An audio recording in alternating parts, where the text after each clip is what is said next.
Tokyo, the capital of Japan, was one of the most populous and important cities in the world during World War II. It was also the seat of the emperor, who was revered by the Japanese people as a living god. You might think that Tokyo would be an obvious target for the US to drop the atomic bomb, the most powerful weapon ever created. But the US didn't nuke Tokyo, and there are several reasons why. First of all, the US had already bombed Tokyo extensively with conventional weapons, causing massive destruction and casualties. On the night of March 1945, the US launched a firebombing raid that killed more than 100,000 people and destroyed over a quarter of the city. This was more deadly than the atomic bombings of Hiroshima and Nagasaki combined. The US continued to bomb Tokyo and other Japanese cities until the end of the war, reducing them to rubble. Second, the US wanted to demonstrate the power and effects of the atomic bomb to the world, especially to the Soviet Union, which was a rival and a potential enemy. The US wanted to choose a target that had not been heavily damaged by previous bombings, so that the contrast and impact would be more visible and shocking. Hiroshima and Nagasaki were relatively untouched by conventional bombing, and they also had military and industrial significance.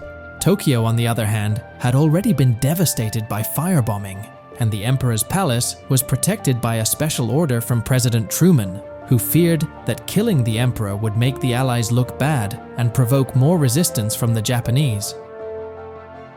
The US wanted to avoid unnecessary civilian casualties and collateral damage as much as possible. The atomic bomb was a new and unpredictable weapon, and the US did not know exactly how large the blast radius and the fallout would be. Tokyo was a very large and dense city, with millions of people living in close proximity. If the US had nuked Tokyo, the death toll and the radiation exposure would have been much higher than in Hiroshima and Nagasaki, and the environmental and humanitarian consequences would have been more severe.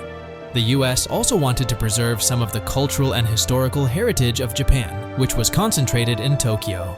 The US hoped that by sparing Tokyo, they could facilitate the post-war reconstruction and reconciliation with Japan. These are some of the main reasons why the US didn't nuke Tokyo during World War II.